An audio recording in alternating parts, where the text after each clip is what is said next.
They're scared. They strike out of the situation anywhere that they think would possibly be reasonable. If you cannot think for yourself beyond what you're hearing from the army and the talking heads and stuff, you can't think for yourself beyond the idea that the Viet Cong are the enemy. You know, if you're a little smarter, you'd realize that the Viet Cong is part and parcel of the population.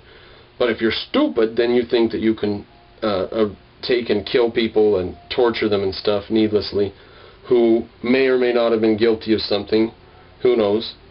But it looks like a violent, unnecessary striking out was going on by soldiers who were terrified and trying to do something to better their situation. Shit rolls downhill, they say. And if shit's rolling downhill and you get hit with it, you send it on.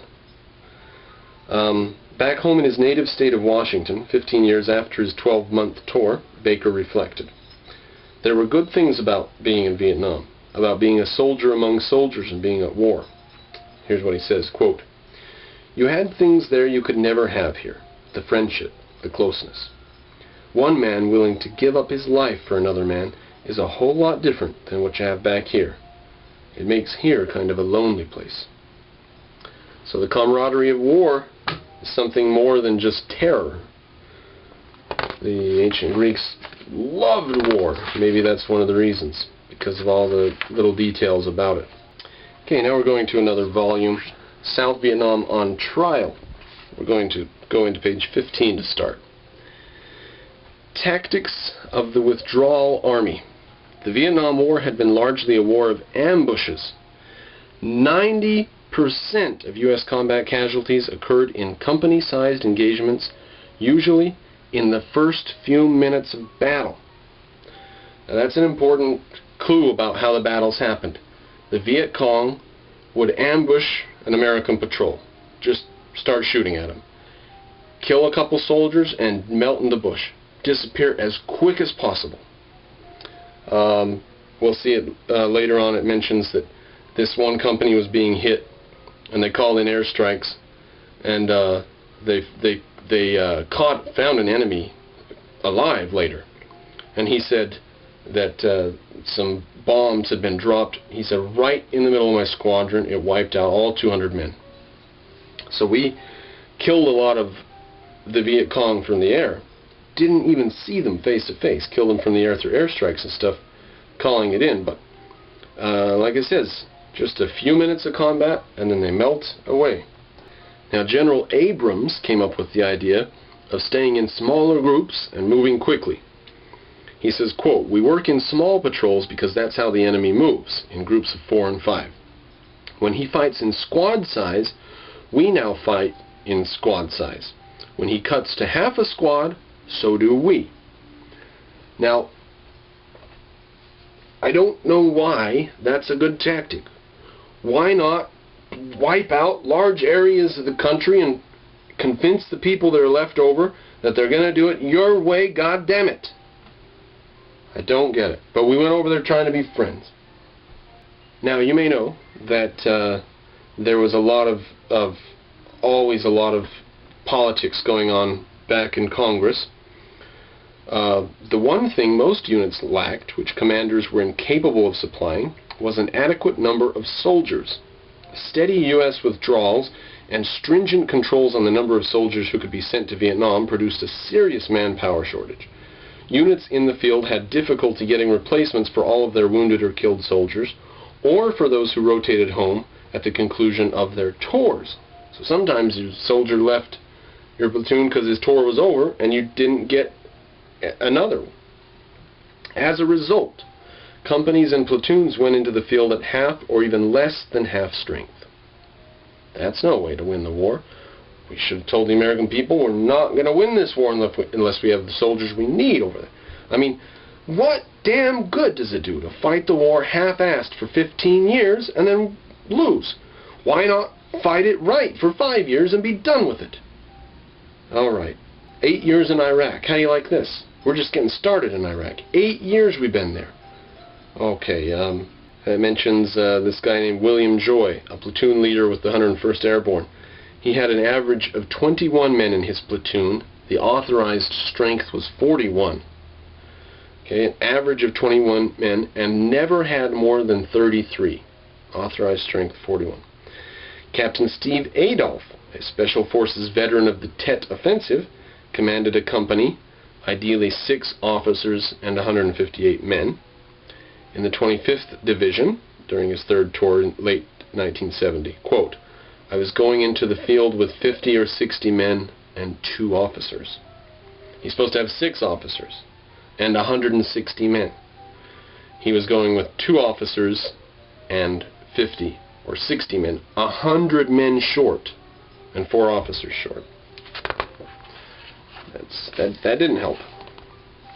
Beyond the manpower problems, the disengagement years of 1970 and 71 saw the Army itself deteriorate. It sometimes seemed to be little more than a ragtag band of men wearing bandanas, peace symbols, and floppy bush hats with little or no fight left in. What? Floppy bush hats? That's what it had gotten down to by the end of the war. They wouldn't even wear their helmets. Towards the end of the war, this guy, Captain Adolph again, says, when I took over the company, they were going into the field with 3 M16 magazines each. End quote. In earlier years, soldiers on patrol packed a dozen or more. Now, you're supposed to put the most experienced man on point, out of the very front of the group. In a certain way, that's good. That's probably good all around. In a certain way, it's kind of crummy, because here's the guy who's been here the longest, he's been doing it the most, and he's got to walk in the very tip front of the group as you're going through the bush, so that he's the first one to die. So the longer you stay there, the more likely it is that you're going to be shuffled up to the front line. But that's better than having people who've been there for 6 months or 8 months, and then here comes a new green troop and you put him up on point. That's worse. That'd be worse, I think. It's just shit. It's a shit way to fight. Why walk silently through the jungle on patrol, waiting to be ambushed so you can strike back? That's a really, I don't know. It's terrible. It's terrible. People's lives were lost with that tactic.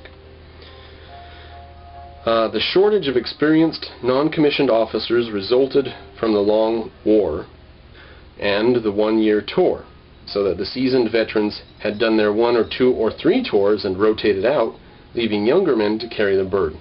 So basically, this limiting the tour to a year meant that you never got a built-up base of experience in the Army. The Army was always full of new green people. You never got long-term people who knew their shit. Some of the problems with American Army small unit leadership. Here we go. Here's some of the problems. Quote, because the platoon commander and the sergeant are essentially the same age, they have the same experience in this Army. Neither can rely on the other for help. A sergeant is paid for his responsibility. It seems to me that some of the sergeants I've seen here don't warrant their pay. This is a guy named Ogilvy, O-G-I-L-V-Y. Squad leaders failed to enforce discipline or proper tactics. He gave this example. A weapon should be carried without a sling, both hands on the weapon. Without a sling, because if you've got a sling, then you might be very tempted to let it hang there without your hands on it.